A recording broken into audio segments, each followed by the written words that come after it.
puntini o la formula, tu mi dirai, li farei così. Ce l'ho. Benissimo. Si mangia con i cartoncini per cosa che dovevo dire. Siamo preparati.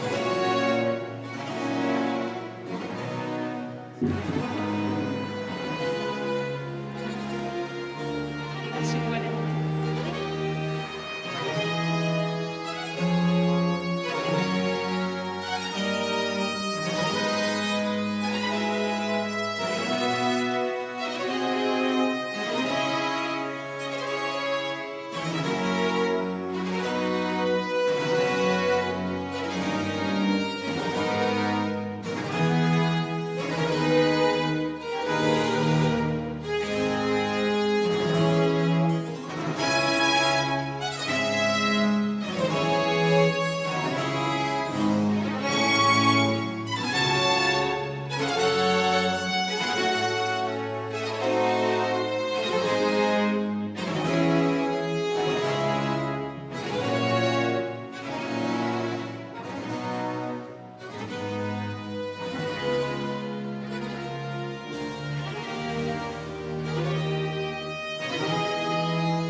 Good afternoon, distinguished guests, colleagues, dear graduates.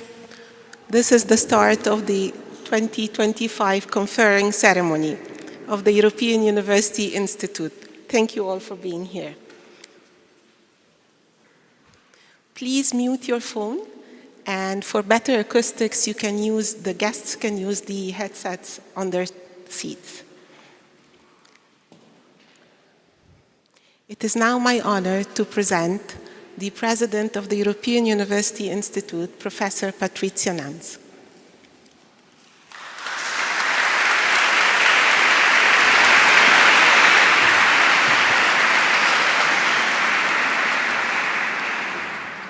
Dear graduates, families, friends, and colleagues, today we celebrate your remarkable achievement. A PhD is more than a title or a piece of research. It is a testament to perseverance, dedication, and commitment of its authors. Your journey to this moment may not have been linear. It may have been paved with successes and failures, with flashes of insight and moments of despair, with periods of clarity and episodes of confusion. This is the true but also beautiful journey of a scholar. I arrived at this institute after you did, but as some of you know, I once stood here where you stand now. So I believe I know what this institute means to you, what it meant for your journey. I know at times it must have been an immense source of frustration because of the inevitable bureaucracy of large-scale organizations, because of difficult financial questions, because of hard deadlines, and tough supervision. But I also know that the Institute is a source of inspiration. These halls pitched on Florence Hills are filled with the ambition of discovery, with the vibrancy of curious, with the fervor of intellectual interests, but most of all, the UI is a source of strength by virtue of the community it provides.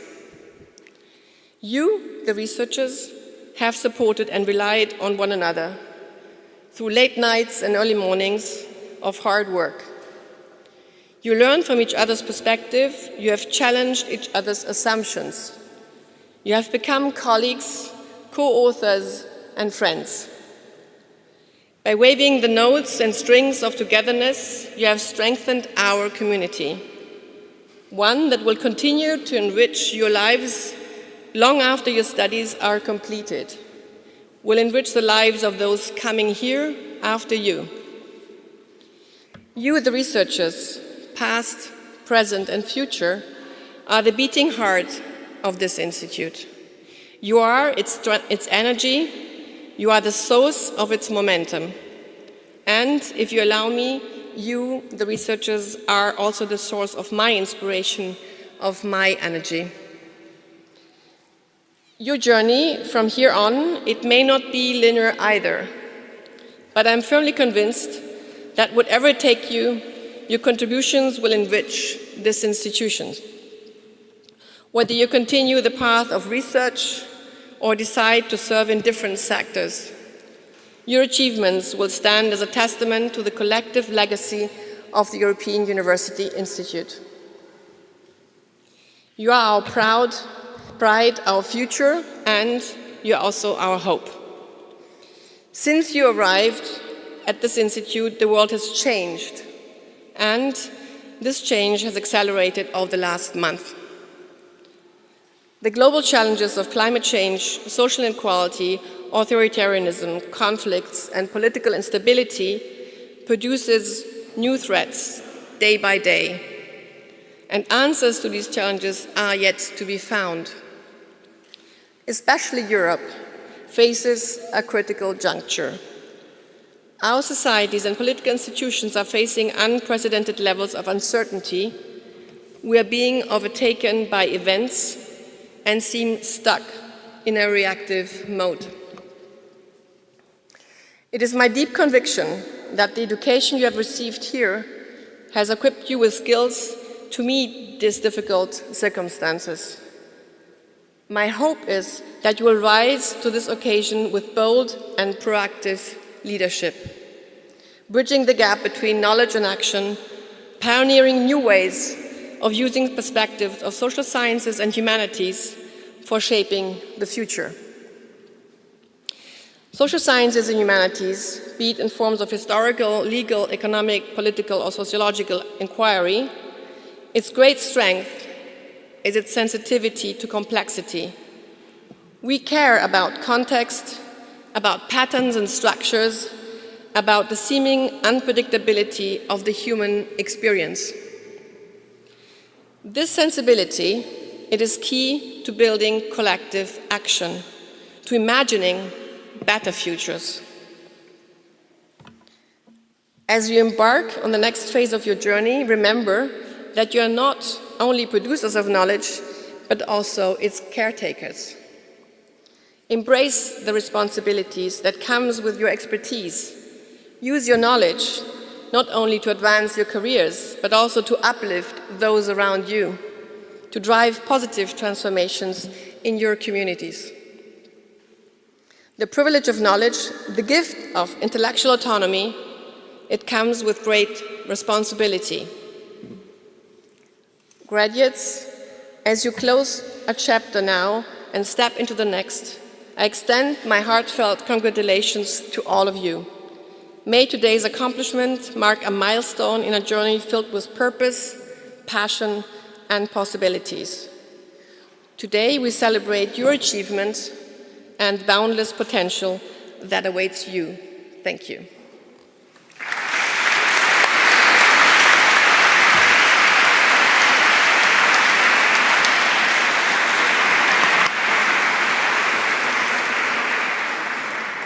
Thank you, President Nance. And we now begin with the conferral of honorary doctorates. It is with great pleasure that I announce the awarding of honorary doctor degree to Professor Francesca Trivellato.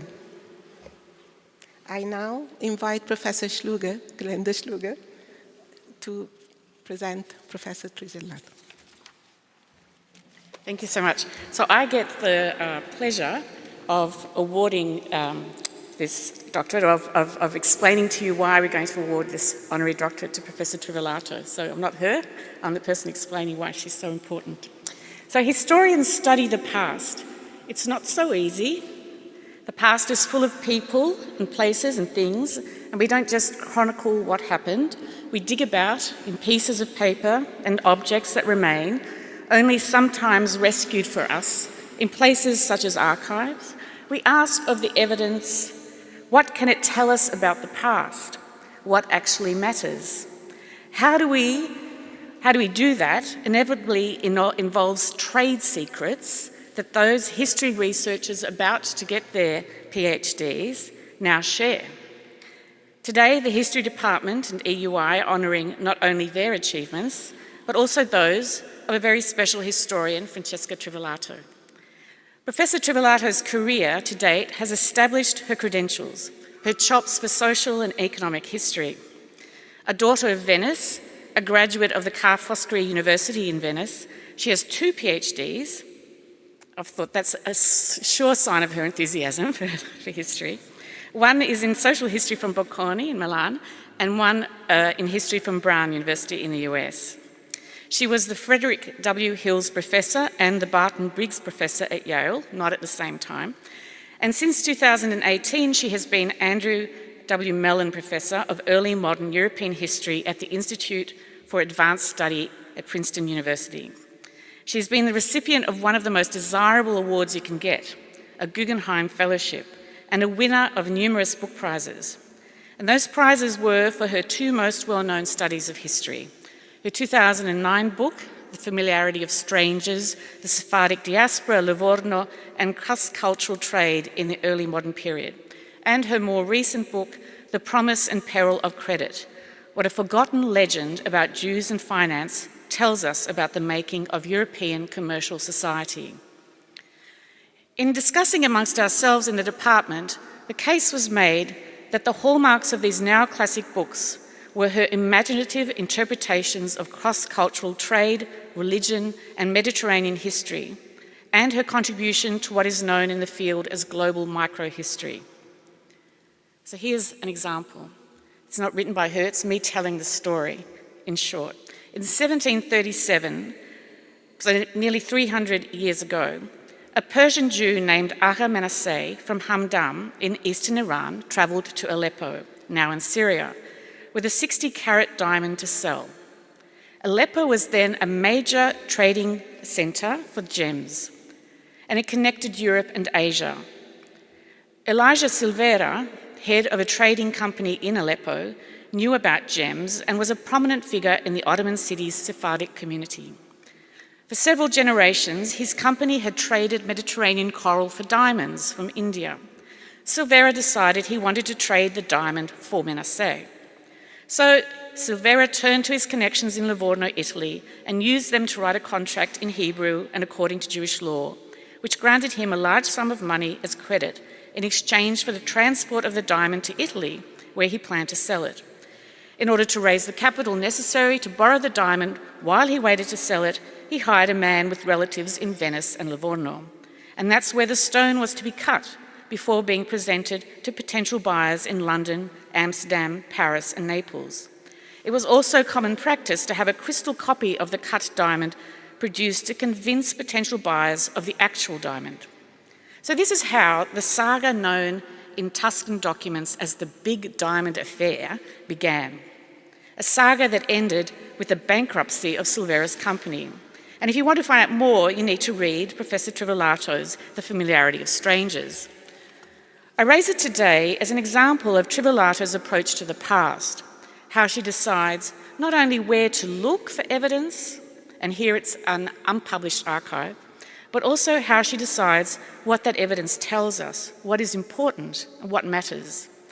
As one reviewer notes, Professor Trivellato tells the story of the diamond and what caused the financial disaster as the basis for understanding not only the ways in which its protagonists thought, but also how the forces of reputation and trust that supported the entire commercial apparatus lost their effectiveness. She notices particularly the importance of family relations and marital alliances and women's dowries within the business organisation. She shows how minority groups of Iberian Jews found niches of commercial specialisation. She explores the simultaneous impenetrability and porosity of ethnic commercial networks. She looks closely at how Mediterranean coral was fished and exploited, including the tools used, where coral was worked, to whom coral was sold, and what aesthetic and cultural value it acquired in different places until it reached India, where it was highly appreciated and where it was exchanged for diamonds. She lets the archive lead her to all the places with which traders like Silvera were connected, not least the Brahmin family of Kamat, their Hindu agents. In effect, Trivellato leads us to a world that existed beyond our increasingly claustrophobic conceptions of ethnic and religious relations and national boundaries. Admirers of Francesco Trivellato's histories have described her working as if she were indeed hewing a rough diamond into more transparent, multifaceted objects that reflected new ways of seeing the past. Her work plots global history on a local scale.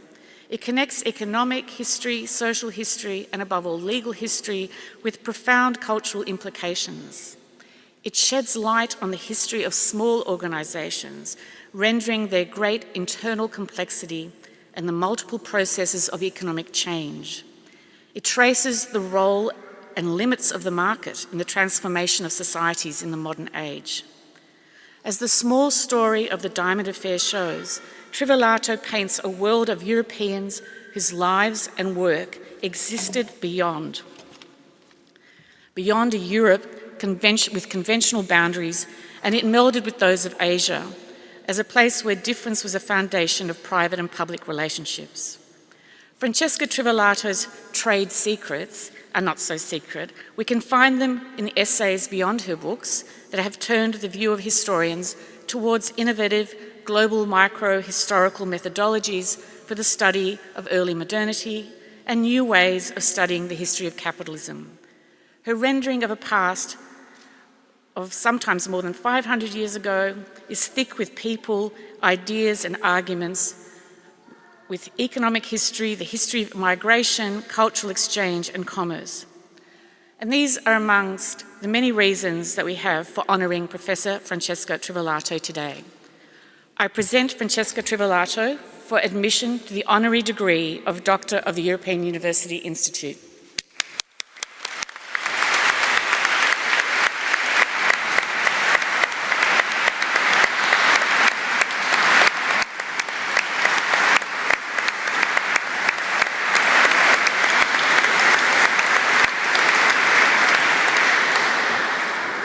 Thank you, Glenda. Dear Professor Nuns, dear researchers, soon to be newly minted PhDs, dear colleagues and friends, I'm moved beyond words by this honor, and I have to confess, when I received an email from the Office of the President of EUI, I assume it would be a request to write an evaluation letter or serve on a committee.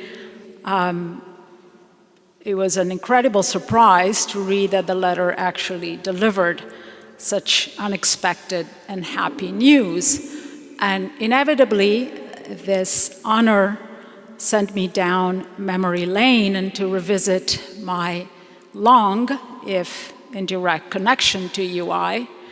I have a very vivid memory of the first time I came to the Badia in summer 1997 when I was a doctoral student at Brown University in the United States and had just started working in the State Archives in Florence, where I came across a rich trove of business letters that eventually led to the Big Diamond affair.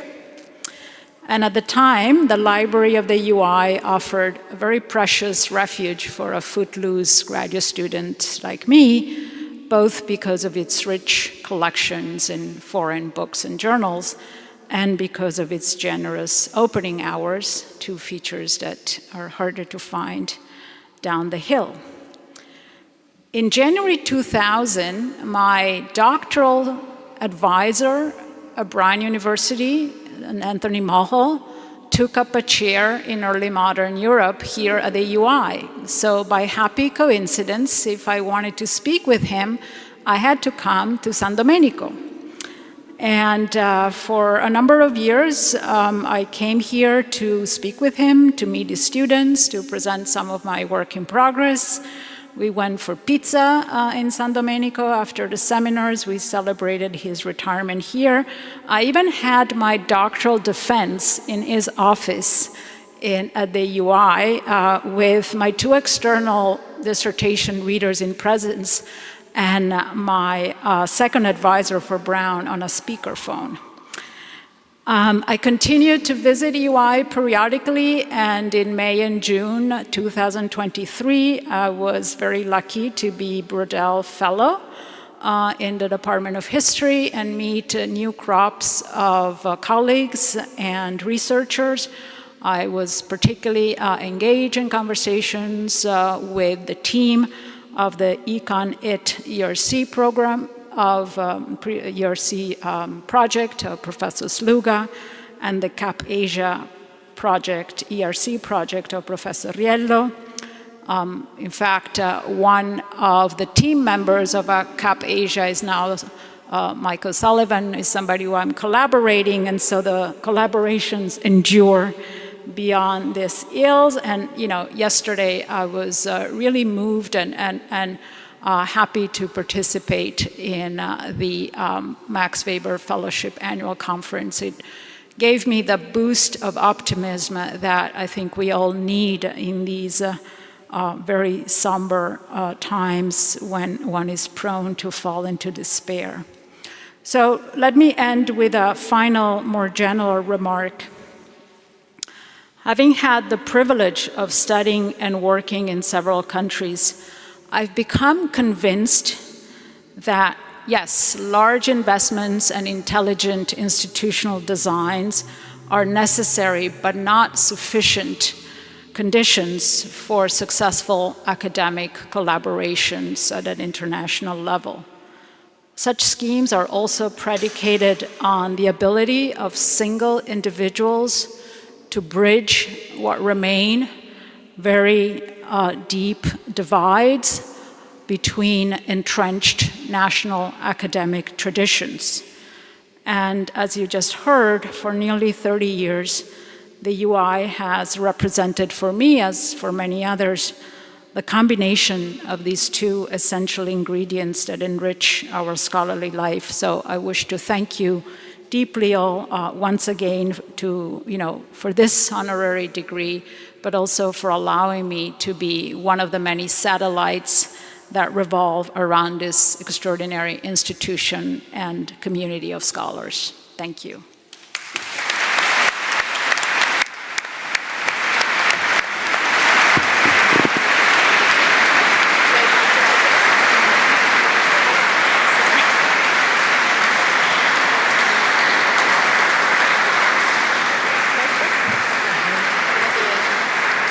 On behalf of the university, I admit you to the degree of doctors, honorary doctors of the European University Institute.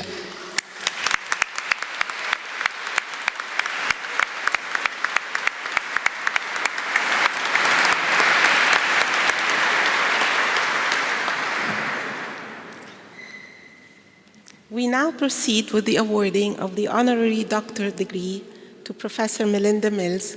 Professor Juho Harkonen will present the laudation.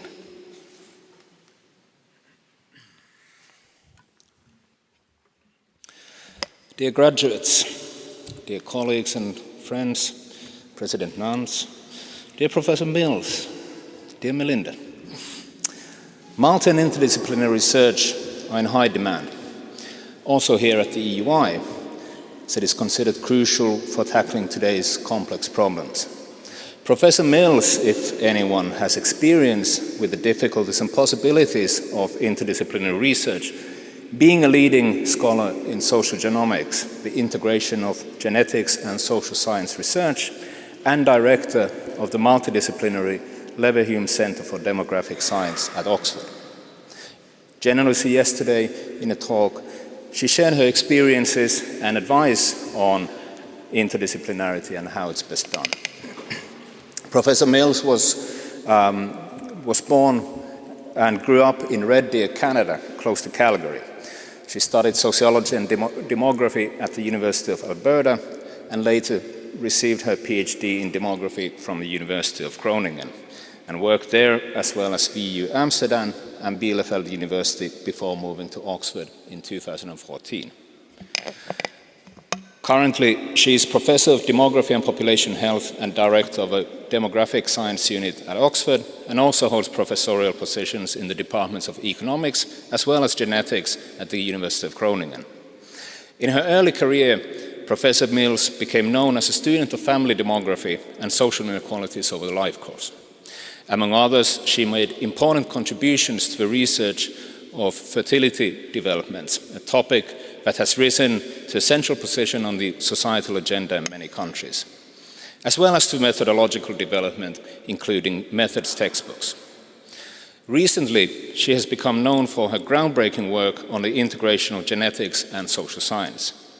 Many geneticists probably consider their field as hard science that has little to learn from its social science cousins. Meanwhile, genetic and other biological explanations of social phenomena were long shunned and even abhorred in most social science.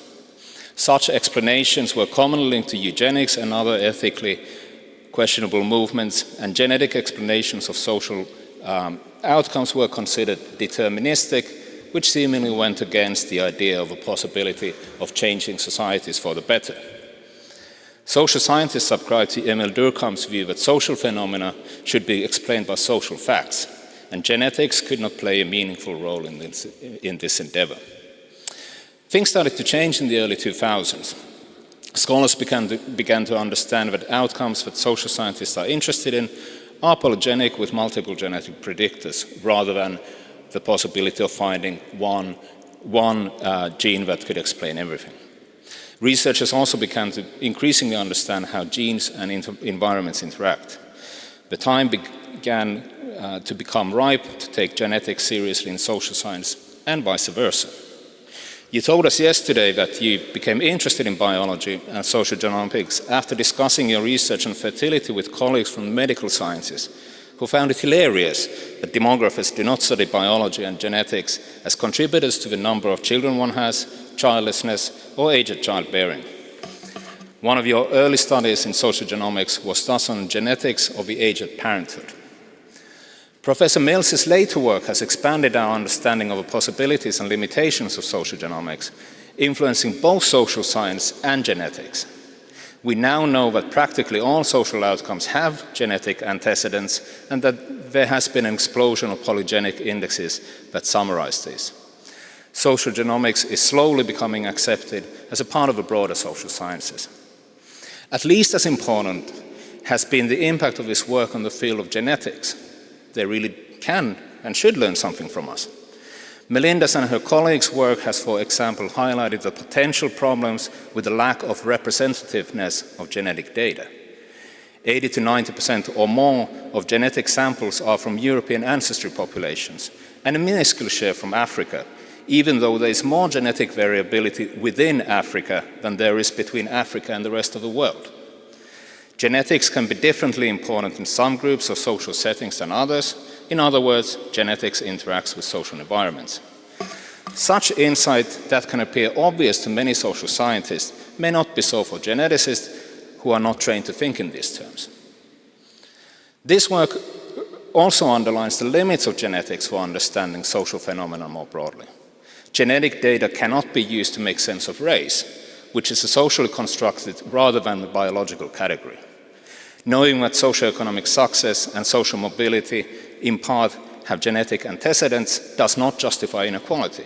From a Rawlsian perspective, it could rather be used to argue for equalization of outcomes based on conditions that we do not choose. At Oxford, Professor Mills established the Leverhulme Centre for Demographic Science with multi-million support from the Leverhulme Trust. When COVID hit, this multidisciplinary center was in an extraordinary position to mobilize its researchers to analyze the pandemic, rapidly reproducing highly influential interdisciplinary research on the demographic and social factors that shaped the spread of the virus.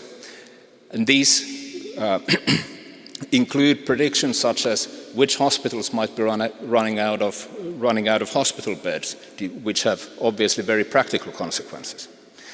Consequently, Professor Mills became advisor to the UK government and European Commission, having direct research-based impact on COVID policy. Professor Mills has built a remarkable career that combines groundbreaking disciplinary and interdisciplinary research, academic leadership, and research impact. Her work has transformed how we think about the boundaries between the social and biological sciences, interdisciplinary research, and successful research impact. It is therefore with greatest pleasure that I present Melinda Mills for admission to the honorary degree of Doctor of the European University Institute. Congratulations.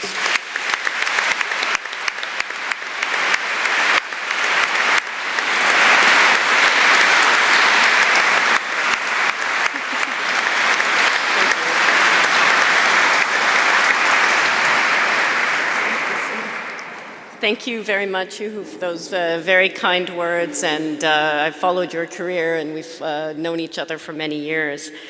It's really a true honor to receive an award like this. I feel like I'm at the heart, EUI is at the heart of the European Union, which is very dear to me, and I've been here for many decades. But I think EUI holds a very special place to me because it's also the sort of heart of interdisciplinarity. It involves many different, in the humanities and social sciences, many different students who we are celebrating today, and researchers who really are open to thinking about each other and thinking about geopolitical problems, thinking about social science problems, and medical and health solutions. And it's that kind of thinking that I think will take us further. I think it also shows the strength of the social sciences and humanities to solve these complex, wicked problems that we're facing. So I'm just very delighted to be here. And also, the EUI has always been, a place where I've looked at and used a lot of the research of the researchers here. This focus on comparative institutions to really understand what's important in one country, you need to compare with the systems of other countries. You need to look across time and in history and see history repeating itself. And you need to understand the welfare state and all of these things.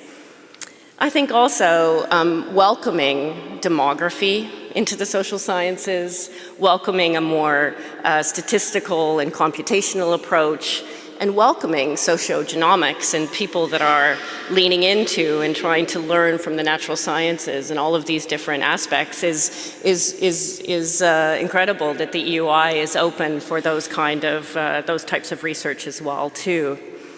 And I think it aligns as well about the research of how we do excellent research, but it has to have real-world impact and policy impact as well, which aligns very well. So it really is a true honor, but as Juho mentioned before, it hasn't always been a straight path. So I guess for the students today, and we talked about that yesterday as well too, veer off the path a little bit. It won't always be easy. Imagine being someone with a demographic and social background and social science background saying, you know what, I think I'm going to go into the field of molecular genetics. There was a few moments you could hear a pin drop in some rooms. And as I talked about yesterday, there's lots of rejection that we often don't talk about. But if you believe you want to do something innovative, if you believe you want to change thinking, then do it. Have that self-confidence and keep pushing through. So I was this girl from a farm in Red Deer, Alberta, and no one's ever heard of it. And hello, everyone in Red Deer that's watching today. As well, you come from this place, and it's just such an honor to travel from Groningen, Bielefeld in Germany, to Oxford to here today. So I think all of these roads lead me back to the EUI, and I think places and institutions such as the EUI that are open to interdisciplinarity and open to different ways of thinking, this is the future. So I welcome to celebrate all of you today, and I really would like you all to leave today, take some risks. It will be worth it. Thank you.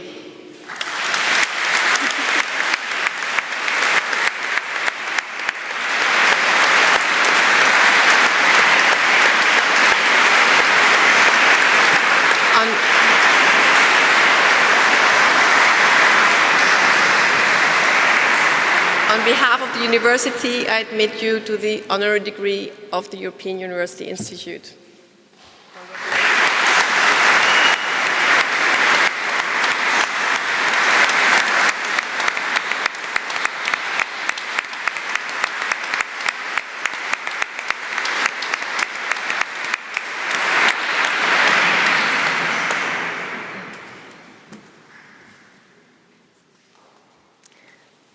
We now move to the conferral of doctoral degrees in history and civilization. May I ask the graduates to please stand?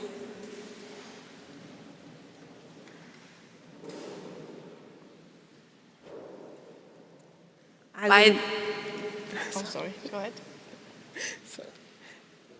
By the authority vested in me, I admit you to the degree of Doctor of History and Civilization.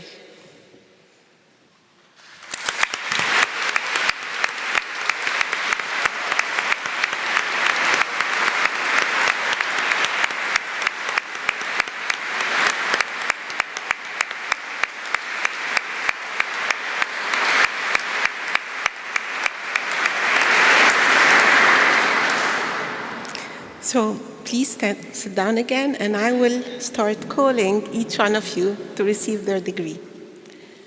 Friedrich Nicholas Ammermann.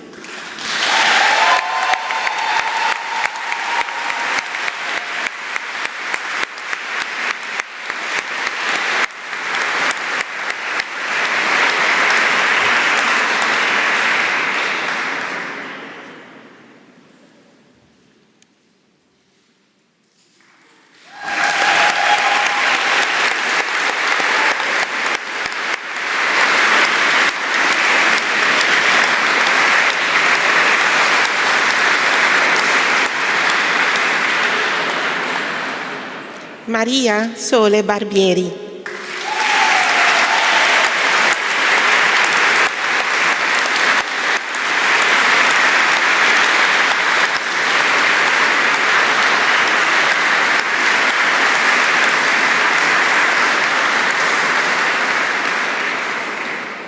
Paul Barrett.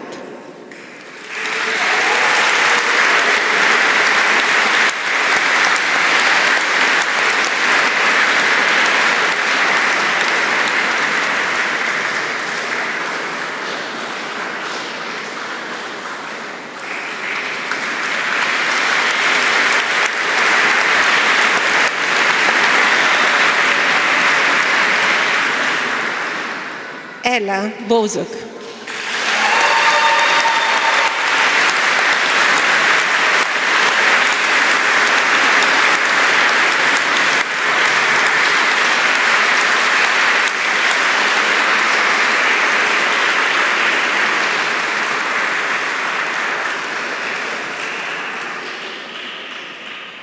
Daphne Aurélie Baudas.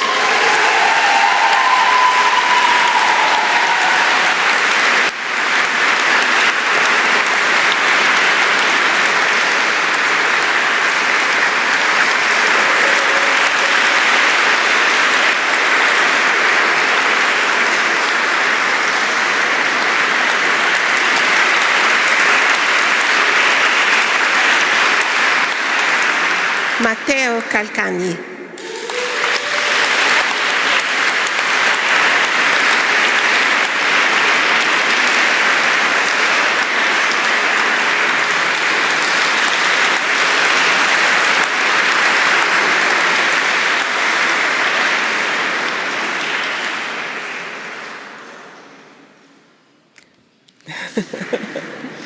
Paul Zilag.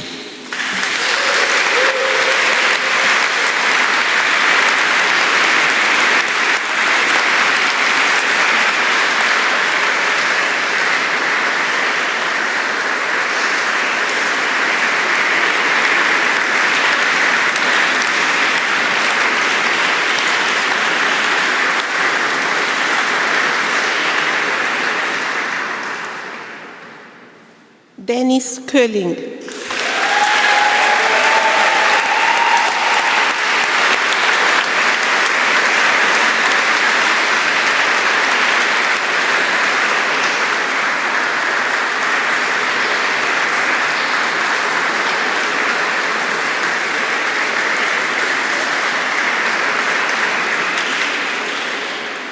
Guillaume Bruno Luc Minéa-Pic.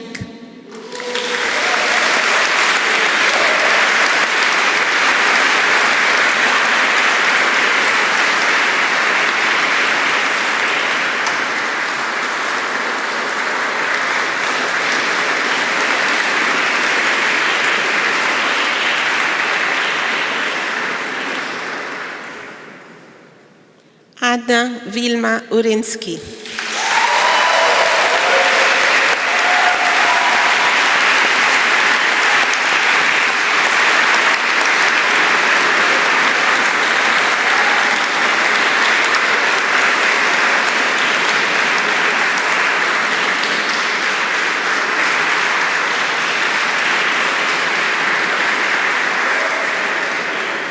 Elizabeth Papalochopoulou.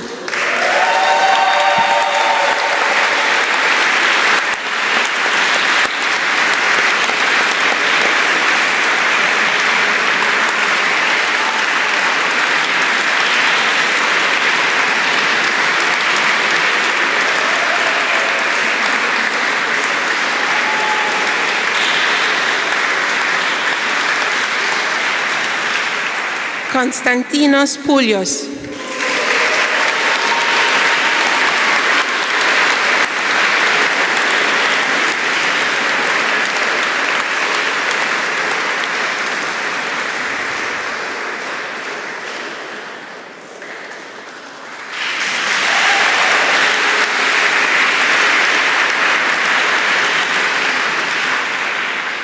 Carlis Sils.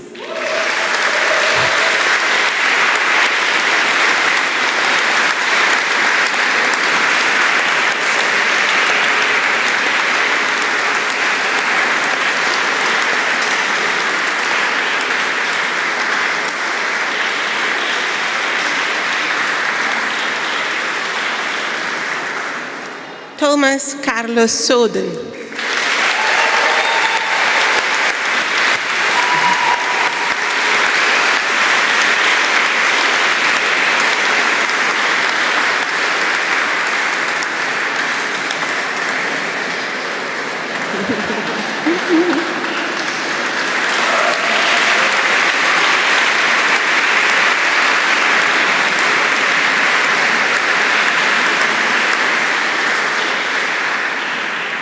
Vuk Uskokovic.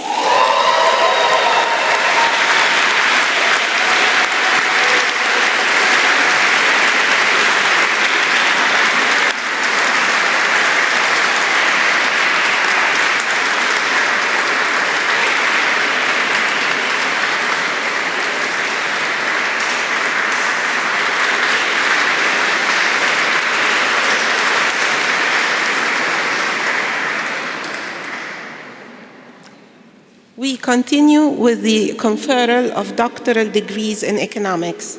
May I ask the economics graduates to please stand up?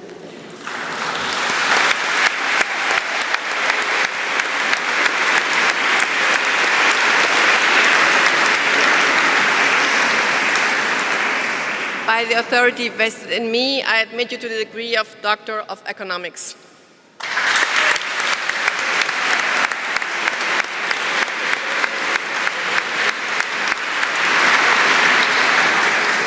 I will now call each one of you to come forward.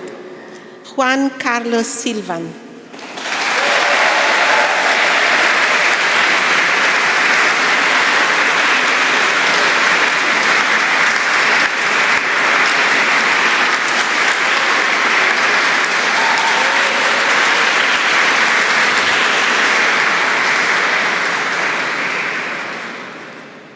Marco Colleoni.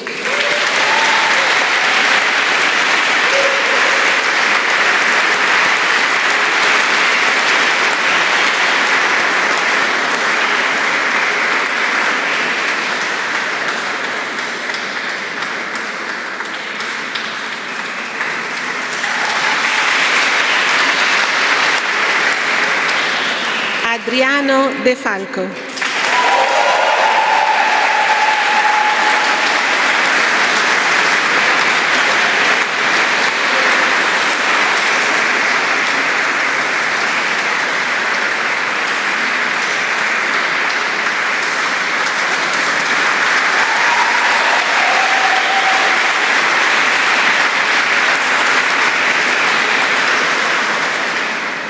Stav Federman.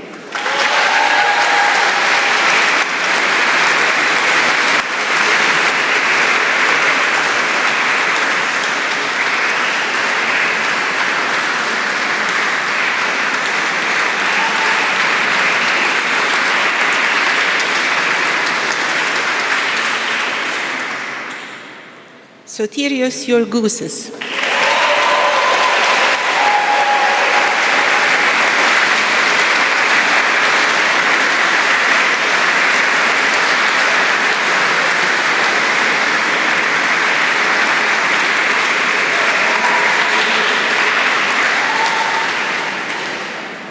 Christina Sara Hauser.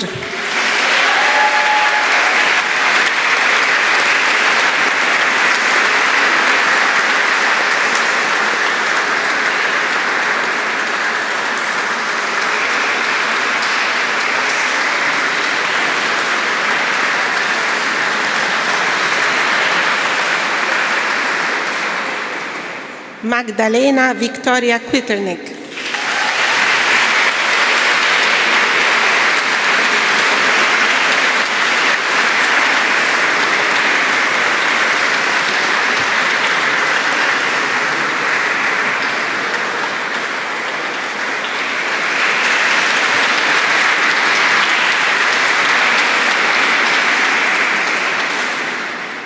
Elena Lazzaro.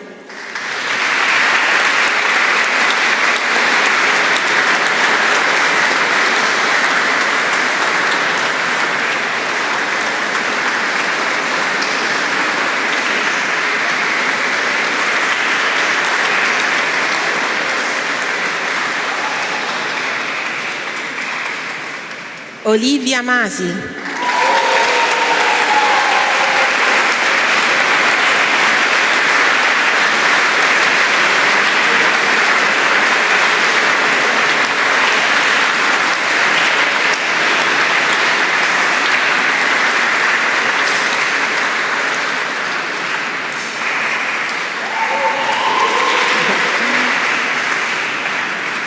Andrei Mijakovic.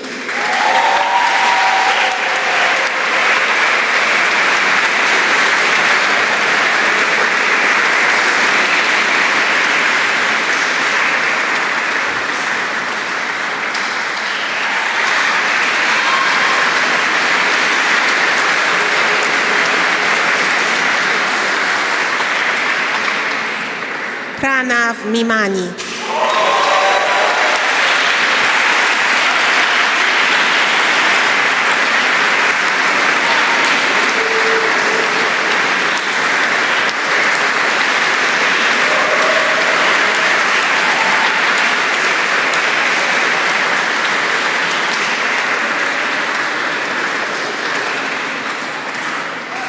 Elia Moracci.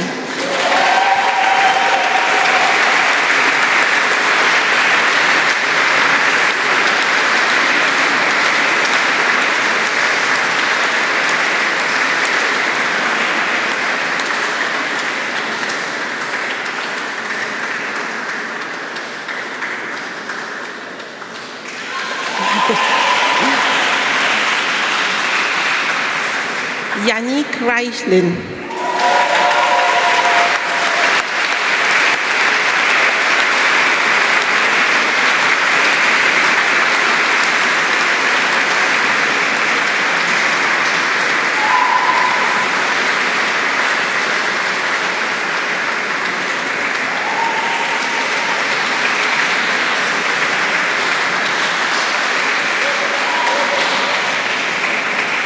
Olaz Roman Blanco.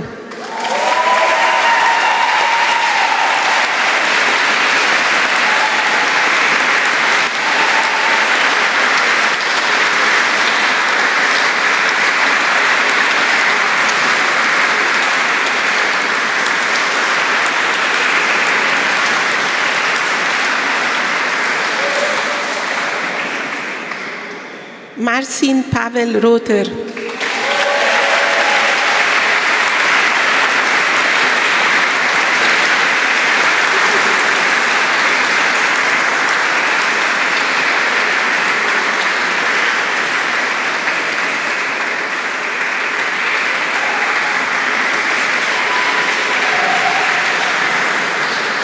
Astrid Ruland.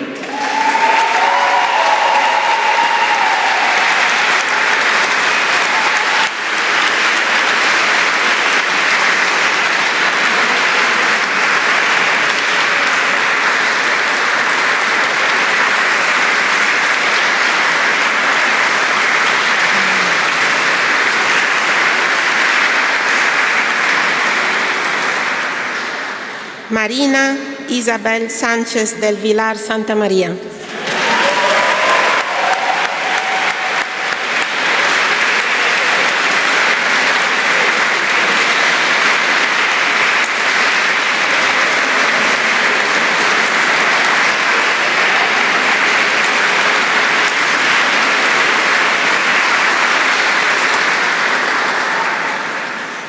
Sofía Sierra Vázquez.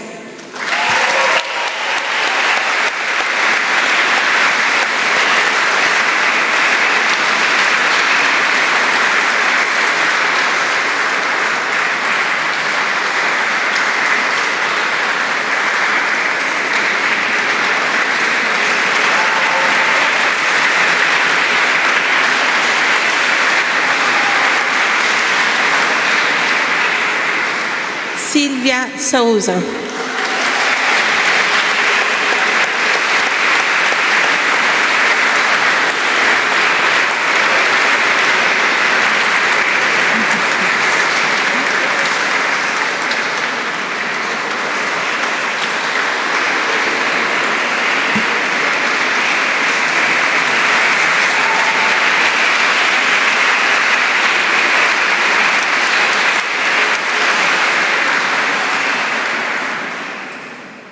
We now proceed with the conferral of doctoral degrees in law. May I ask the graduates to please stand up.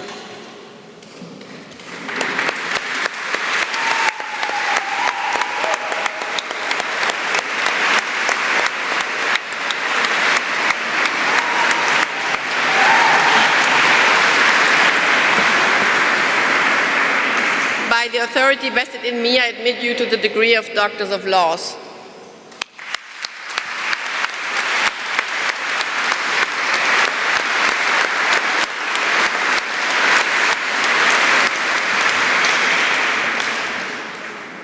I will now call each one of you forward. Dominik Dwarnijak.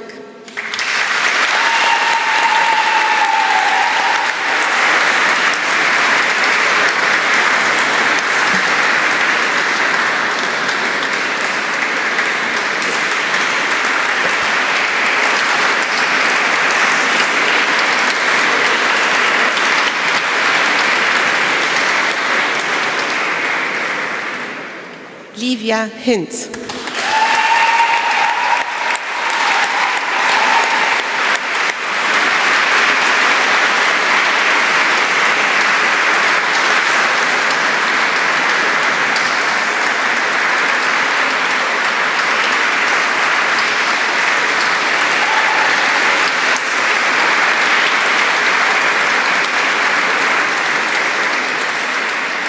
Linus Joachim Hoffmann.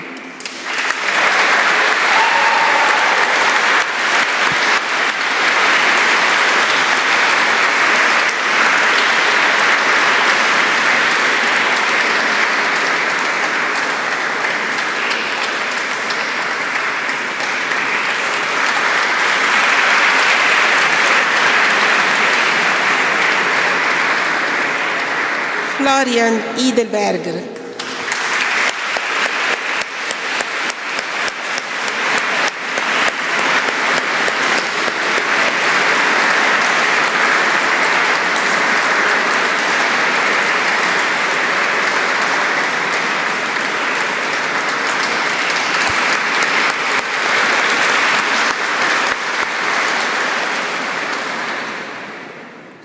Natalia Menendez Gonzalez.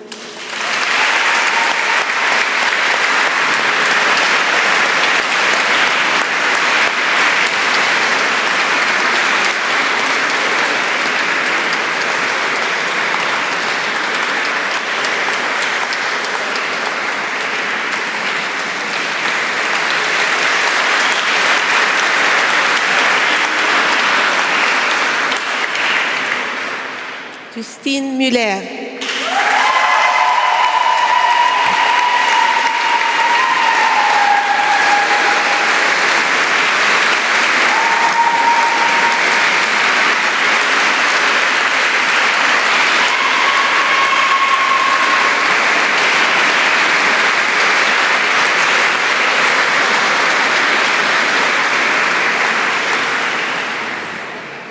Ian Joseph Murray.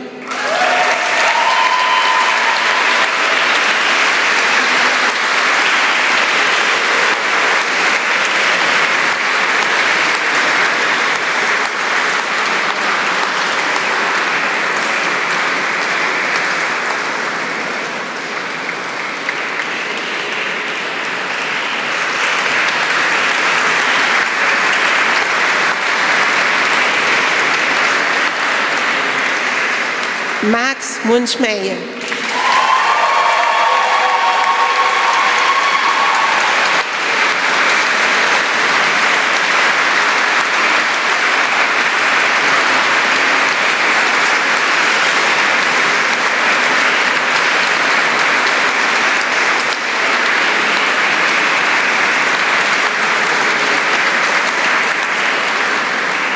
Maya Camille Nina Perraudot.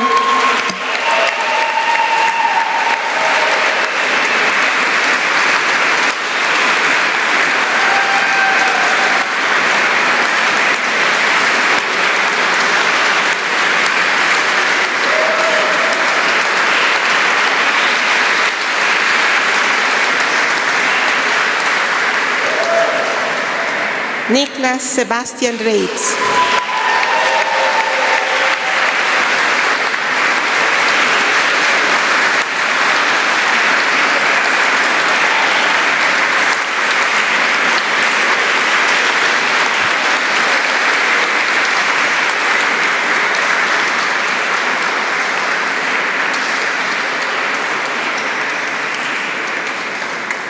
John William Trail.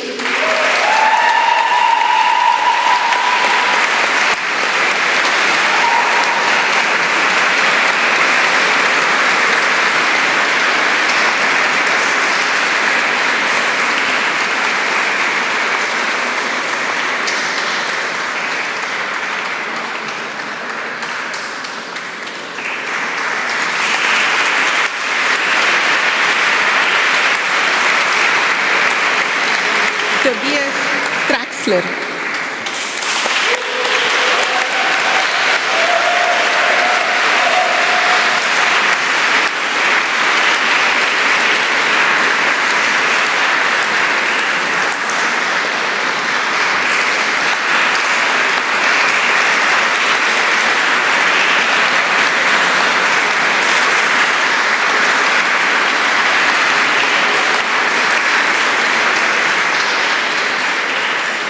Pauline Maria Paul van de Velde van Rooms.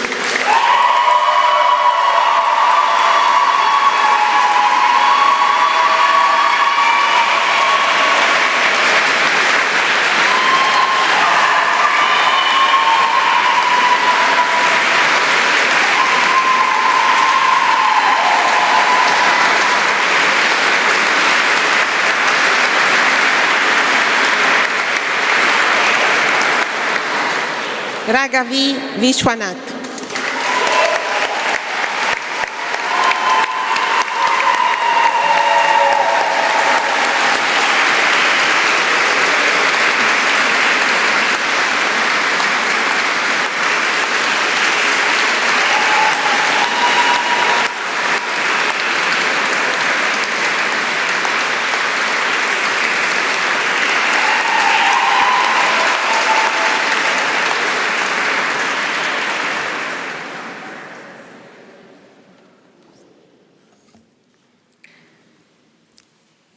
It is my honor to announce the posthumous awarding of doctoral degree to our beloved Sanea Amraoui. I now invite Professor Loïc Azoulay to the pulpit to pay tribute.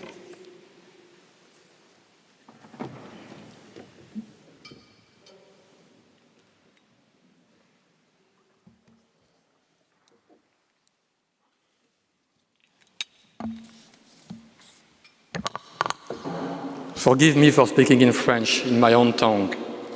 This is the only language I ever spoke with Sania. This is the language in which we decided to write a thesis, and this is for me the only way to address a family present today without adding to the pain, the distance of a foreign language. Je souhaiterais vous parler de Sania, que j'ai connue à l'université, que mes collègues et de nombreux étudiants ont connu et aimé, et de la raison pour laquelle nous lui décernons aujourd'hui le titre de docteur en droit de l'Institut universitaire européen.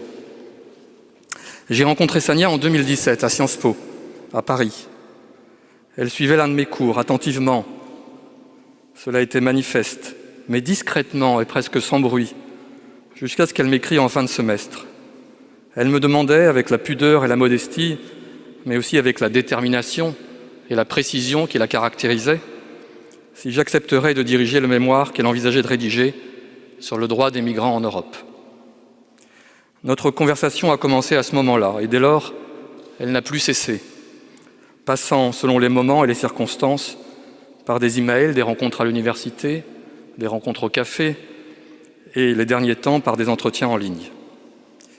Dans cette conversation sont entrées, au cours du temps, tant de choses, bien des choses, toutes les choses simples et complexes de la vie, des idées, des préoccupations pour soi-même, pour sa famille, pour les autres et pour le monde, son mariage, la joie de son mariage avec Youssef, mais aussi des lectures, des photos, des chansons, des programmes de radio, des voyages. Il y avait dans toutes ces choses quelque chose qui nous rapprochait peut-être plus que les autres, malgré la différence d'âge et de position. Une sensibilité commune à des lieux et à des origines.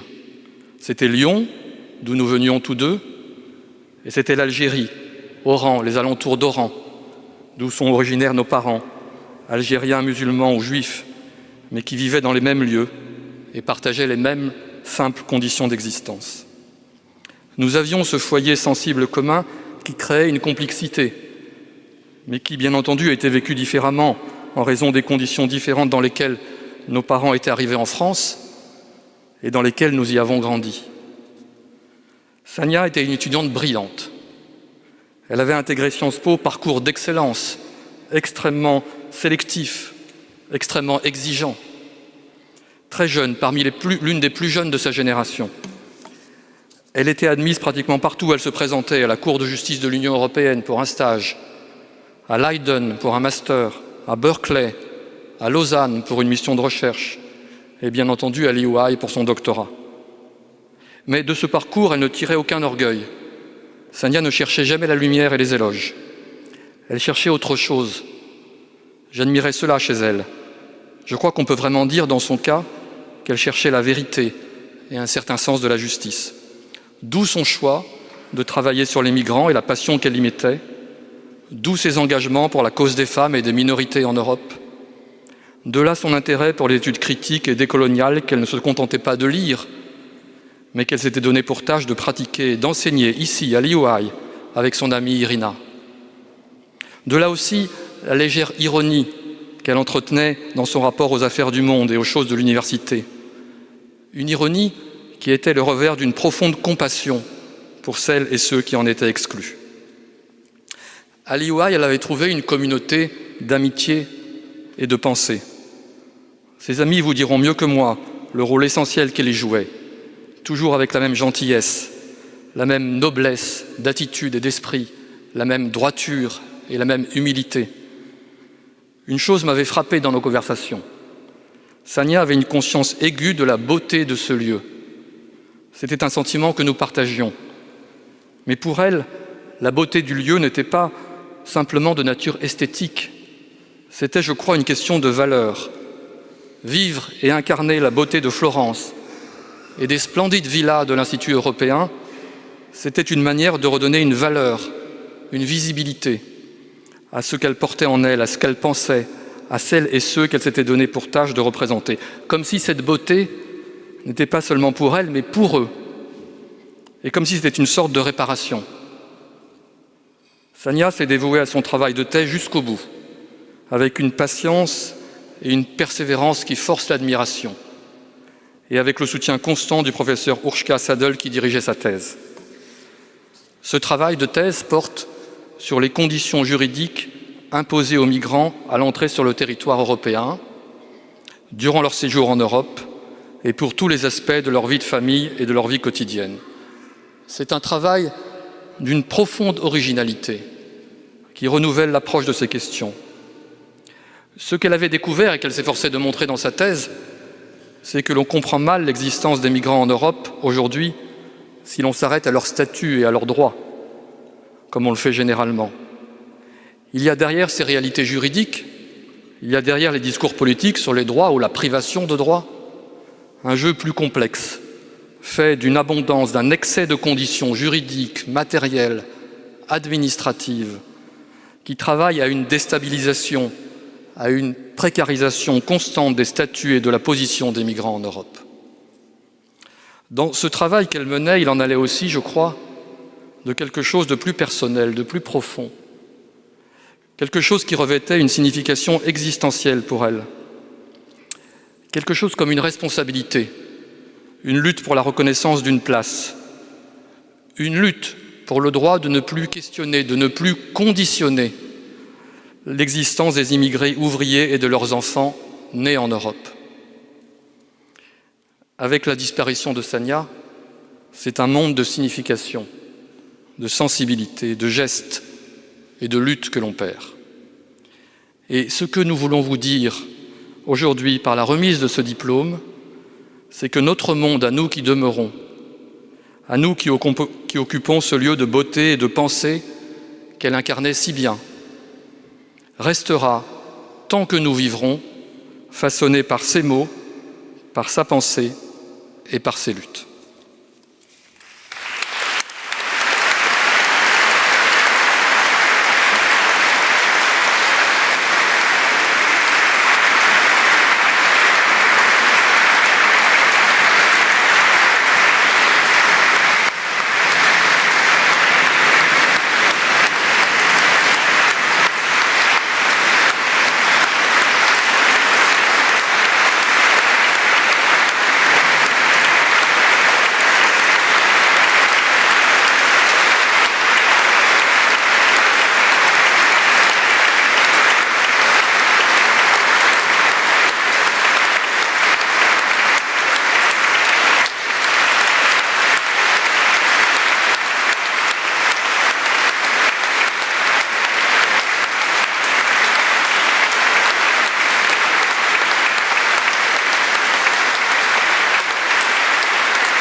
We now invite you to join us for a musical interlude performed by the UI Choir under the direction of Maestro Valerio Del Piccolo.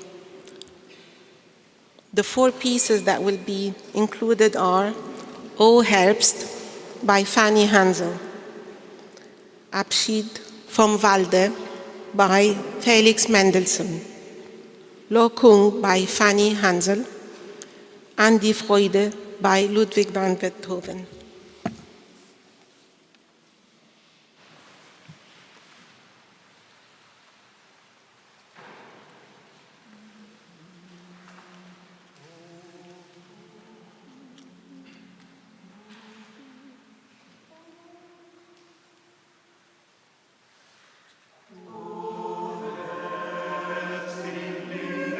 Tagen, wie hast du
We resume the ceremony with the conferral of the doctoral degree in political and social sciences. May I ask the graduates to please stand up.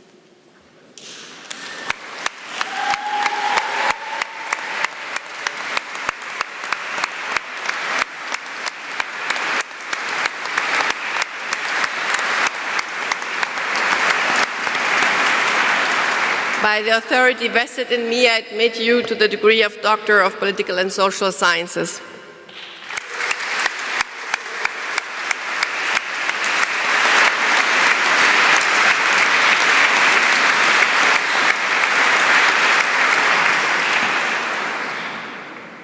I will now ask each one of you to come forward. Manuel Alvanino Vasquez.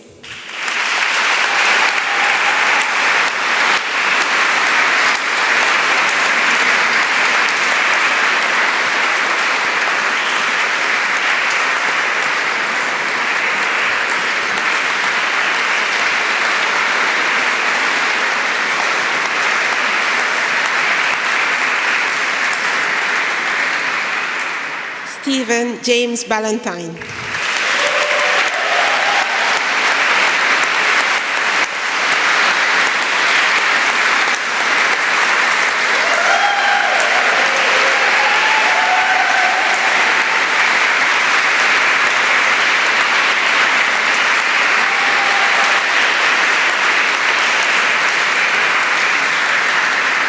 Maxime Joseph Malik Borg.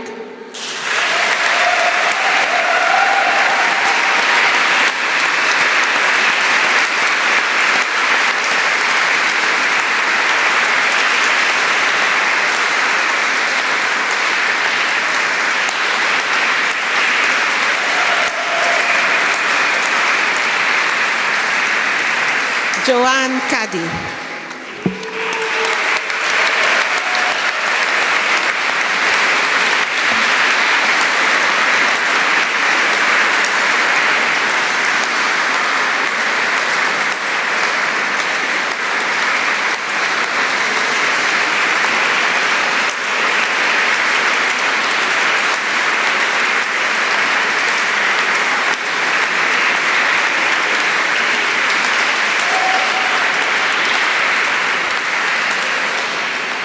Luca Cigna.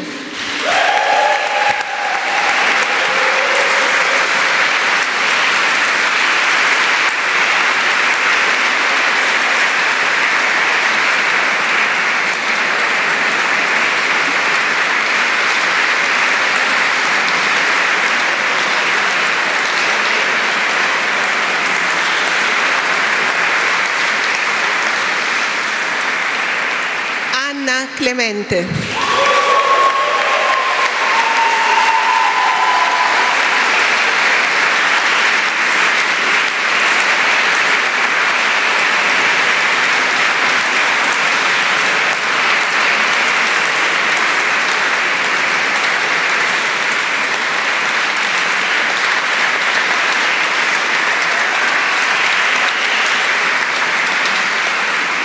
Yona Franciscus de Jong.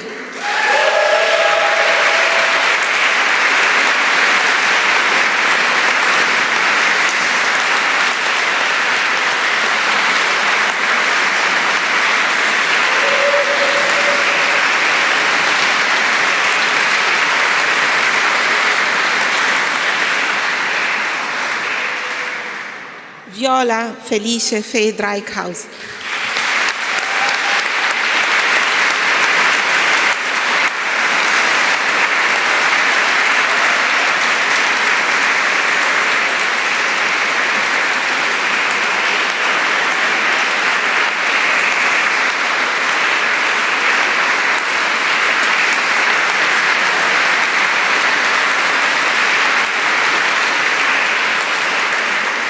Ivan Fomishev.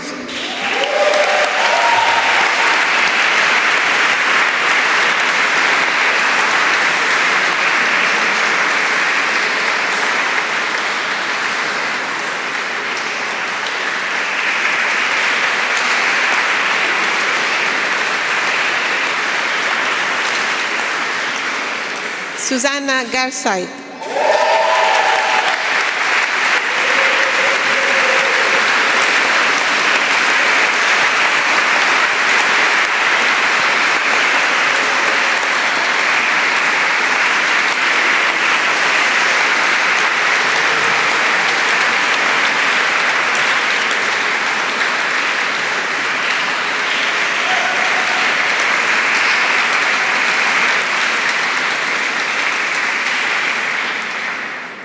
Andrea Ghirardi.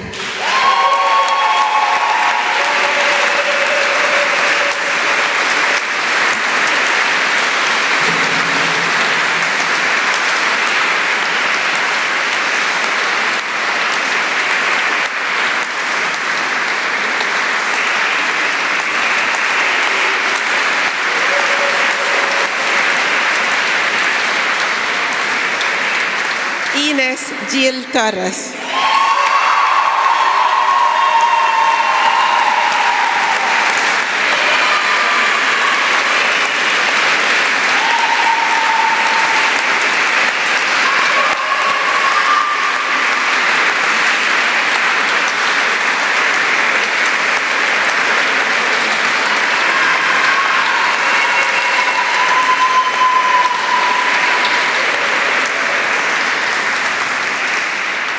Rebecca González Antonio.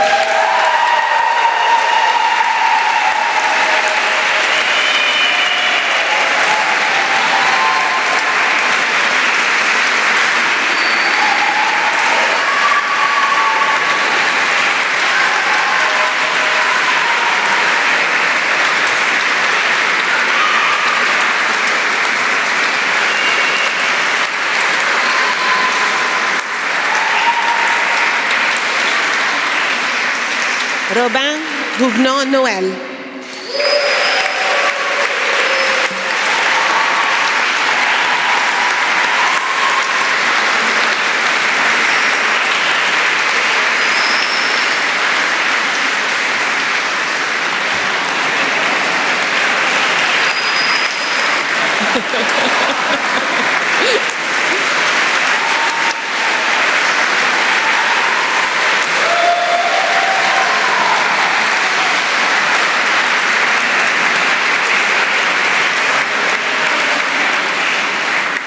Selma Louise Kropp.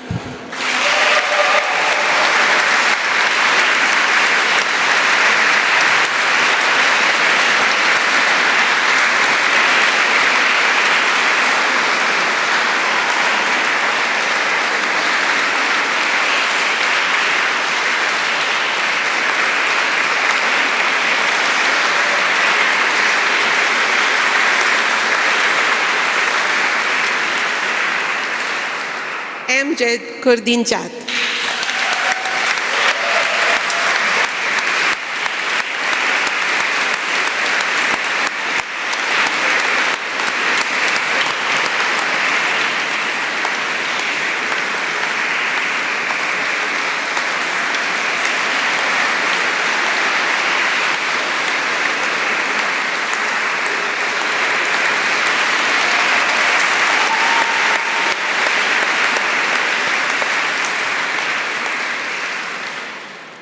Pedro Martín Cadenas.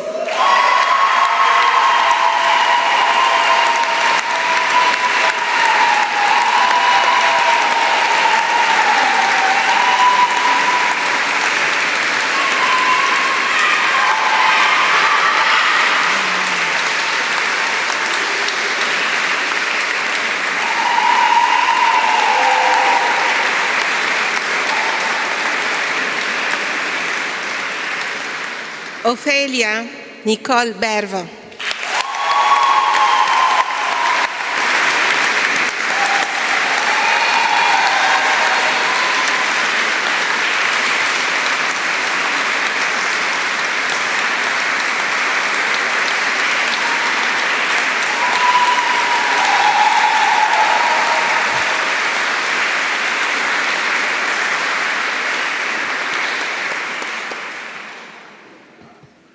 Niels Öllerich.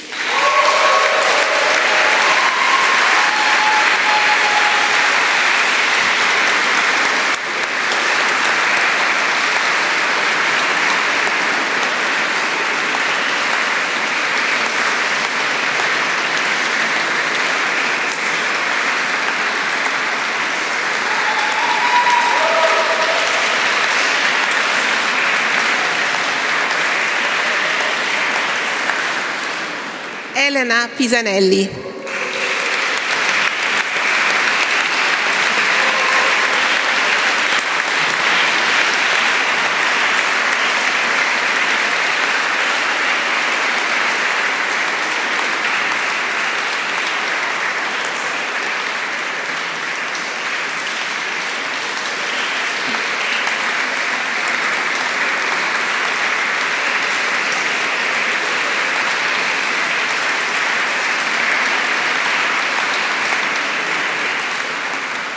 Dylan James Potts.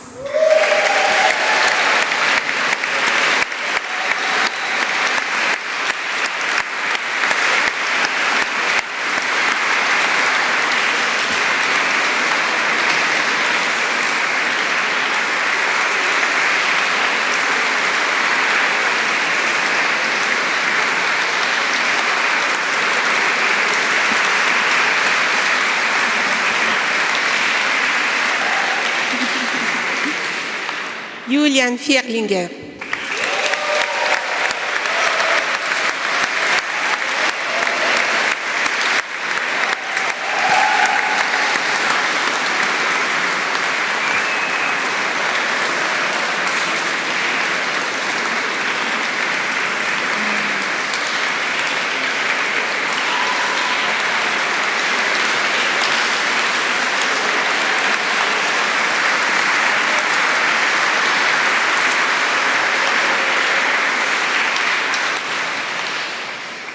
Annika Waldendorf.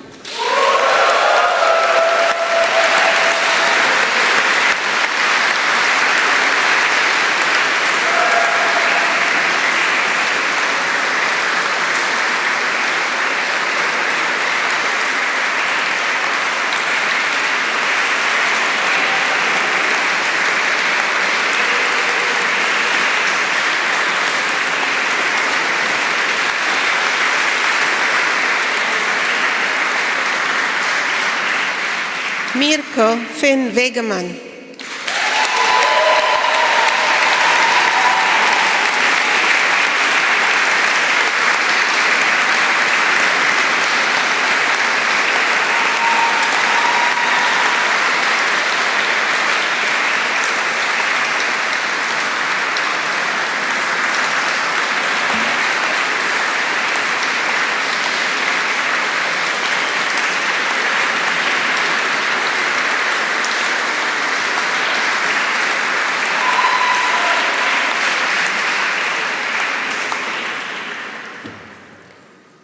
We now come to the conferral of the degree of Master of Research in Economics. May I ask the graduate to please stand up?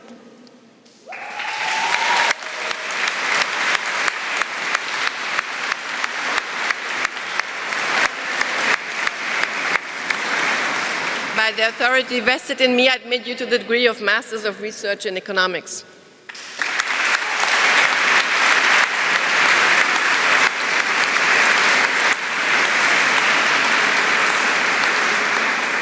Nikodem Shivchik.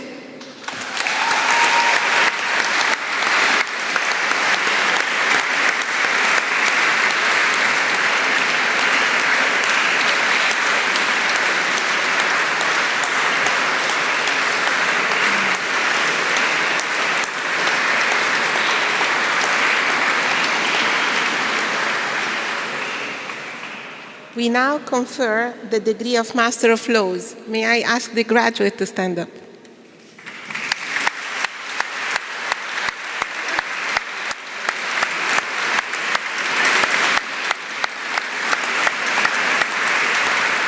By the authority vested in me, I admit you to the degree of Master of Laws.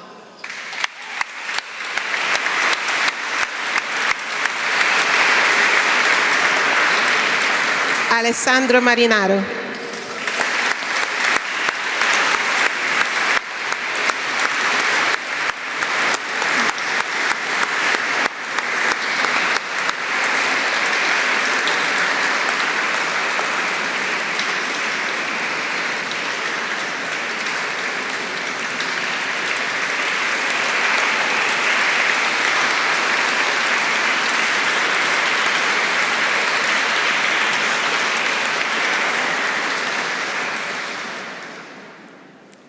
We now celebrate the academic excellence with the awarding of the 2025 EUI Thesis Prizes.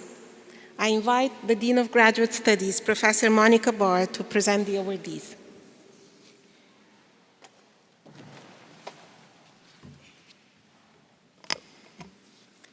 It is always a pleasure to award prizes to our graduates who wrote exceptional dissertations.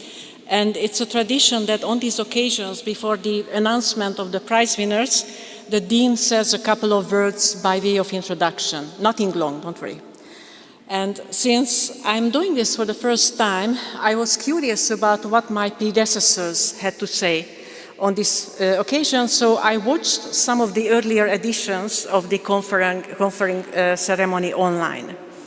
And in 2018, Professor Martin Scheinin stood in this place wearing a spectacular deep red, or maybe even crimson hat that really impressed me. That hat is part of the ceremonial robes of the University of Helsinki, where he had worked before coming to the UI. And it's also an expression of one of our strengths here, that we all come from different countries, different institutions, different academic environments, bringing with us our own distinctive hat, often only figuratively. And we do not have a single dominant research culture here. Instead, we are co-creating our open, multilingual, and international academic environment. But enough of the hat and its implications.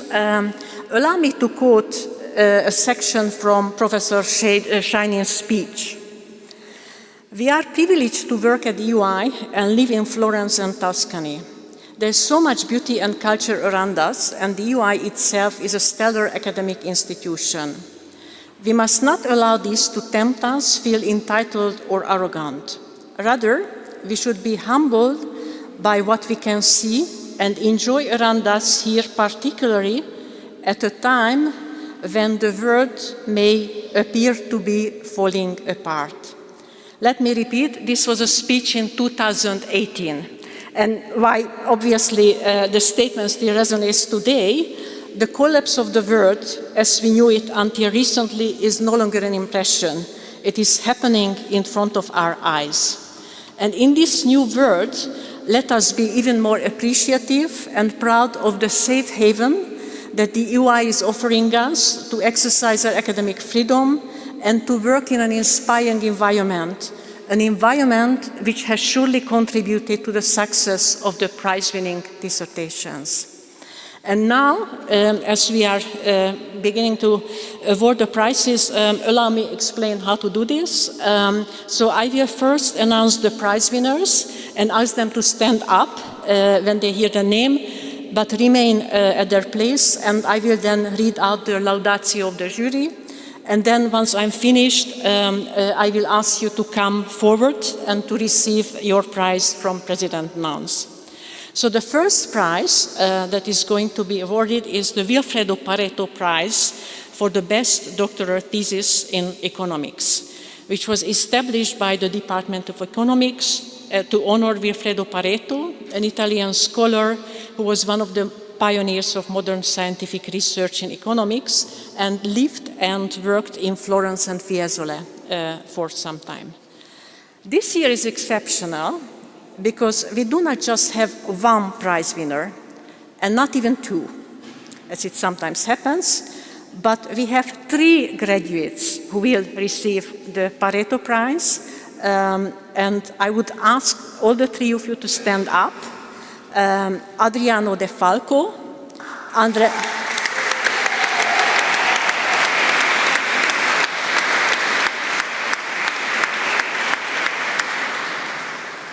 Mijaković,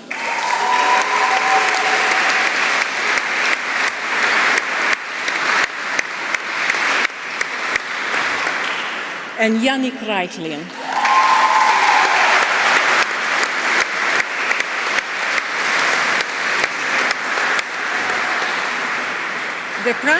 The prizes are awarded ex aequo, so they are not shared. I would nevertheless address 2 of you jointly, Adriano and Yannick, and we'll see why.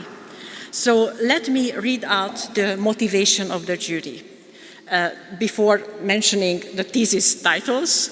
Yannick, you wrote a thesis on determinants of consequences of economic inequality.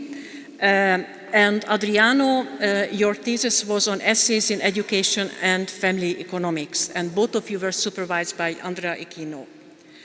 The 2 of you are among the best research students ever of the department, says the jury, and they're clearly qualified for the Pareto Prize. One compelling reason for this proposal was that the main chapter of both of your theses became a joint paper that has recently been accepted in the Economic Journal. You achieved this high-level publication with one of your PhD chapters at about the same time as your defense. Beyond this achievement, also the other papers in your thesis are excellent pieces of research with high chances of being published as well. Adriano and Yannick, your example shows that in this cutthroat competitive world of academia, collaboration can yield wonderful results. Congratulations, and I am now moving to the third prize winner, who is Andrej Mijaković. Andrej, your thesis was on essays on macroeconomics of household heterogeneity, and your supervisor was Professor Eduard Schall. Your work, says the jury, stands out in several key dimensions: clarity of ideas, both in writing and orally, depth of papers, diversity of skills and interest, materialized in a 4-chapter thesis of even quality, and ultimately publication potential.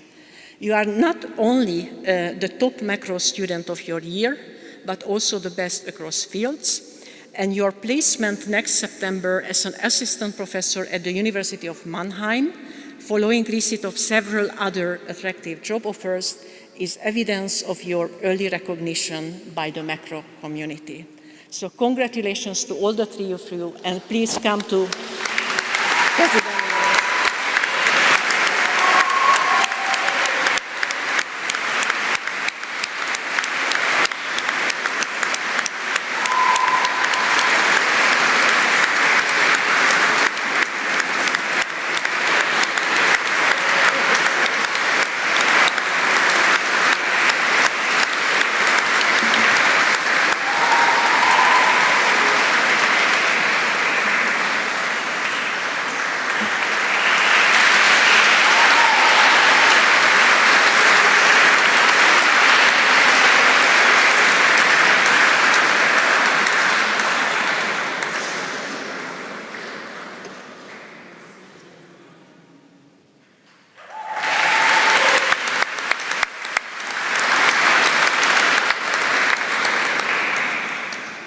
Next, we are going to award 2 prizes in law.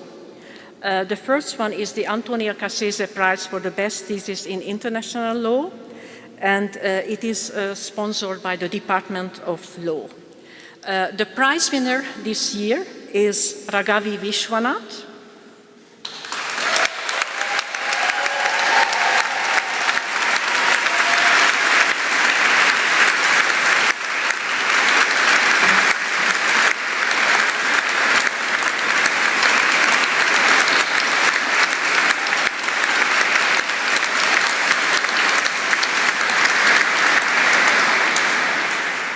Hello, Raghavi, again. We met in the shuttle this morning. So your thesis was on re-articulating cultural rights in international human rights law using Global South epistemologies, a case study of the e-rulers, and you were supervised by Professor Neha Jain. The motivation of the prize award is as follows. Your thesis makes a groundbreaking contribution to international law in its search for an epistemically just framework for cultural rights. It seeks to recover a counter-hegemonic imaginary of cultural rights created by the Global South. The thesis integrates the dance, music, poetry, and spirituality of the e-rulers, a semi-nomadic community in South India, recognizing their epistemic authority and political agency. The thesis is beautifully written and intellectually ambitious, and the passionate engagement of the author shines through. Raghavi, your reflections on your own positionality in relation to your impressive fieldwork are marked by intelligence and even humor. Your discussion of how e-rural epistemologies reform 3 aspects of cultural rights claims within international law moves the reader seamlessly from South India to deep engagement with institutional practices within the United Nations. Congratulations, dear Ragavi. Please come to the stage to receive your prize.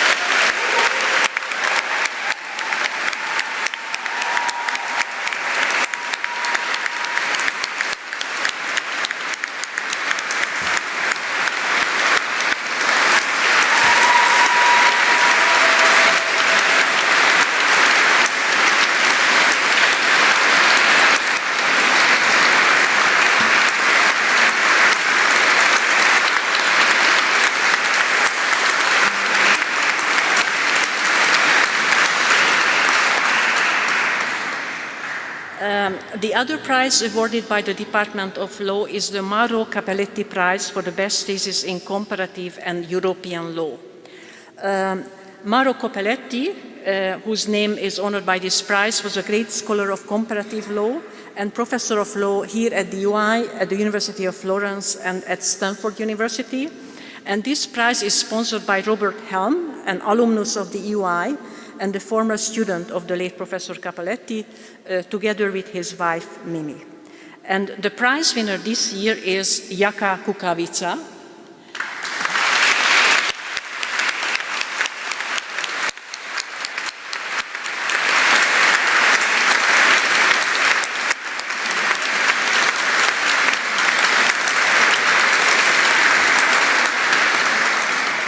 Jaka, your thesis was on structural values in judicial reasoning, consensus analysis in constitutional and supranational context, and you were supervised by Professor Urška Šadl.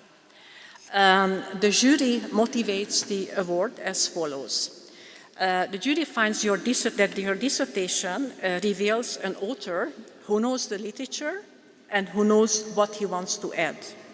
The analysis of consensus reasoning in the case law of the US Supreme Court, Court of Justice of the European Union, and the European Court of Human Rights is careful, rigorous, and lucid. Logically structured and compellingly argued, the dissertation makes a mature and timely contribution to an important and topical debate in comparative constitutional law, constitutional and legal theory, human rights, and European law. Publication of this research is sure to become a true event in the field. Congratulations, Jaka, and I'm now inviting you to come to the stage.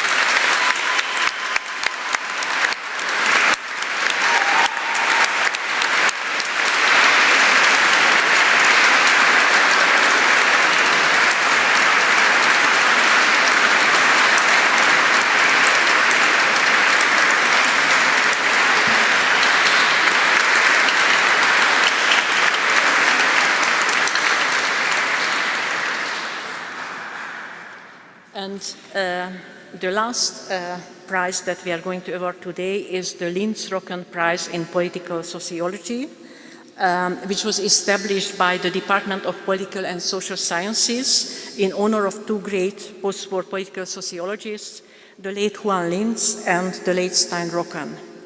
It is awarded annually for the best doctoral thesis in political sociology that engages with a theme in the broadly defined fields of Linz's and Rocken's work. This prize is sponsored by Professor Richard Rose, holder of an honoris causa degree from the UI and the founding father of post-war political science in Europe. And the 2025 edition of this prize is awarded to Jona Franciscus de Jong.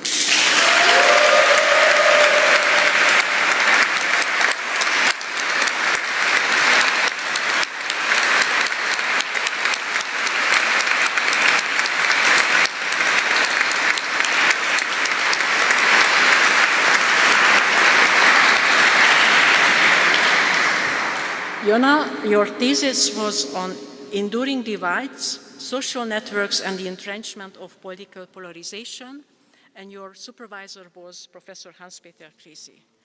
And as the laudatio goes, your dissertation exemplifies the legacy of Stein Rocken and Juan Linz by bridging sociology and political science.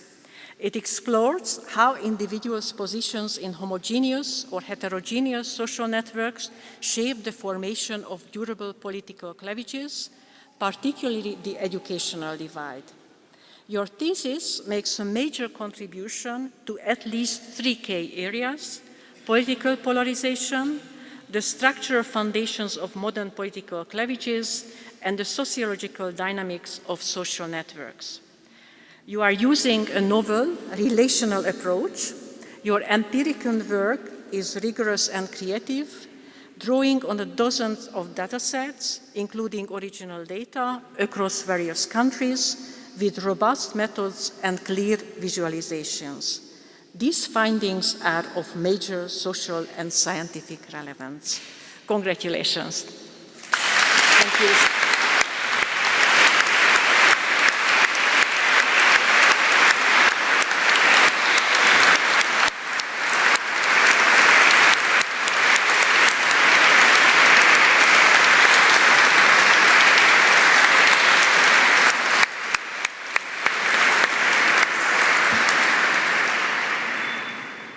It is now my great pleasure to invite Dr. Julian Vierlinger to address the audience from the Department of Political and Social Science to give the graduate salute.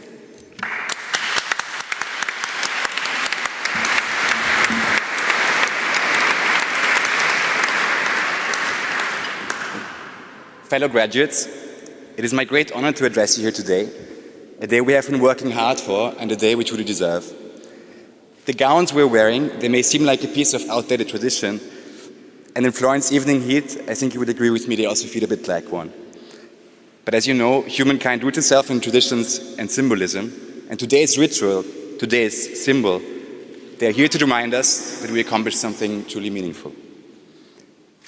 While we arrived at the EUI in different times and followed different trajectories, shaped by fieldwork, exchanges and teaching stays, the path to today is laced with milestones that we shared as colleagues and as friends. Our first milestone was to learn to ask questions, questions of depth, questions that are wicked enough to deserve scientific inquiry, but precise enough to allow for sharp hypotheses. No small feat. To reach that milestone, we did what all academics do. We fought. We thought about how to ask the right questions with each other, with faculty, with colleagues across the global academic community. And we learned along the way that in science, nothing shapes the outcome more than the point of departure. Epistemological stances, methods, hypotheses, ambitions, they're all contained in that one question we begin with. We found our questions, the right ones, or we wouldn't be here today. The next milestone was to learn how to find answers to our questions, and we thought about that as well. At SPS, we thought about the value of quantitative and qualitative insights. We thought about the meaning of theory. We thought about questions of method, the attainability of observing cause and effect, and the question of flight attitude from which to launch our investigations. I'm sure in the other departments, you thought too that your fights were rewarded by just as much disagreement as in ours. And that's, I believe, as it should be, because by learning how to find answers to our questions in our own ways, we found our fields and subfields, our scientific communities, our intellectual homes. The next milestone was to do it, to find answers. We ventured out into the world, we did field work, we interviewed, we ran surveys and experiments, got lost in archives, jumped headfirst into vast and confusing data sets. Many of us struggled with problems of access, of funding, of organization. Some of us learned the hardest lessons that science has to offer, that finding what you're looking for can mean realizing you were wrong. The last milestone then was to write it all down. We learned painfully so that sometimes less is more. Our questions and our ways to answer them, I dare say that they came from reading broadly, from drawing a wide circle around our phenomena of interest. But we had to realize that in order to be heard, we had to boil things down to their essence. But most importantly, we also had to realize that in order to be credible to the community of science, we could only say those things that we knew to be supported by our evidence. James C. Scott famously said in his diary of an iconoclast, "As I finished my PhD thesis, I realized that the thesis had actually narrowed my intellectual lens to the point where I had become, if anything, a little stupider when I began. A meme I saw on Twitter puts it differently and describes a PhD holder as an academic who has learned more and more about less and less, so that eventually they know everything about nothing at all. I'm sure many of you see yourselves a little bit in these quotes. The microscope of science, it does narrow the view. To provide some anecdotal evidence, some colleagues I used to fight passionately with, by now I barely understand what exactly it is they're doing. But that's okay. Modern science is a game of specialization and of expertise, and a game built on the humility of the one that knows what they do not know. But the fact of the matter is that our dissertations were not just a piece of research. First of all, they were exercises in tenacity and versatility. We acquired the long breadth of science, but we also became project managers, accountants, secretaries, communicators, teachers, and salespeople. We had to learn to be these things all at once and all by ourselves, one-woman armies, battling it out in the confusing ecosystem of modern academia. Second of all, they were an exercise of sharpening the blades of our minds and our voices. We learned to delve into and entangle ourselves in the complexity of social phenomena, to come out the other end with a gem of truth and to find the words to express it. Third of all, they were an exercise of courage, of jumping into the unknown, of trying to build something at the same time as learning and designing the tools needed for construction, of throwing ourselves to the wolves, trusting nothing but the veracity of our findings and the soundness of our reason. This is why, fellow graduates, the potential I see here for bringing good to the world, it does not come in the research that you present alone. This world is accelerating, and the challenges it faces seem more and more insurmountable. To live up to our potential, I think we must not fall into the trap that James C. Scott alludes to. We must dare to know, yes, but we must also dare to think broadly and to speak up where it matters. We were drilled towards the humility of science, yes, but we must trust our ability to see the bigger picture, to contribute to the larger debate, and to do the things we believe in. So wherever you may go, remember today's milestone as a testament to your ability to get to the bottom of things and to see things through, but do not let it trick you into thinking that you can do only one thing, that you're experts of one thing only. The gowns we wear, they symbolize the tradition of the ivory tower and the pride of the microscope. But the world is vast and it's in trouble, and people like us, UI graduates, trained to distill truth from confusion, to understand humankind and its institutions, I think we may have many a role to play. So wherever you may go, into academia, the public service, the private sector, I plead to you, keep asking the right questions, but also ask the big questions. Use your skills, minds and voices to cut through the dust of habit, of tradition and of complacency. Demand courage and be courageous. Demand reason. Especially those of you who decided to stay in academia, and I know many of you have landed on stellar positions, carry the fruits of your efforts beyond the confines of the aula or the journal article. Use your independence, that most important gift of the trade, and use it for the betterment of a world tormented by injustice, conformism, and confusion. Fellow graduates, the path that lead us here, we walked it together. We became colleagues, friends, companions. We shared long days, late nights, small joys, big doubts, moments of care, moments of joy, and moments of heartfelt collegiality. We witnessed each other grow. Yes, to get here, as the saying goes, we had to stand on the shoulders of giants. But let's not forget, we also walked beside them. Looking at you today, I know in my heart that I walked this path with giants. So as we now go our separate ways, something even more important than the degree can remain with us, if we chose to uphold it. Our community. We built it along the way, and we carry it with us wherever we can go. Friends, I wish you all the very best for your futures and for whatever mad ideas you choose to pursue next. But let's stay in touch along the way. This day is a fork in the path, yes, but let's not make it a farewell. Let's make it a see you soon. Thank you.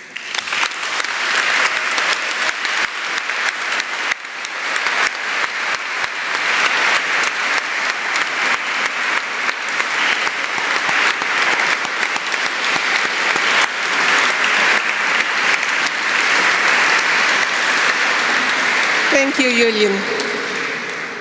As we come to the end of this very inspiring and touching ceremony, I declare the 2025 degree conferring ceremony of the European University Institute officially closed.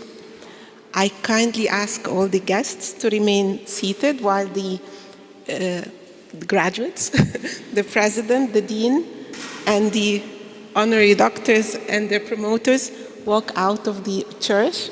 While the guests, please remain seated. You can walk through the sacristy and the professors. Thank you.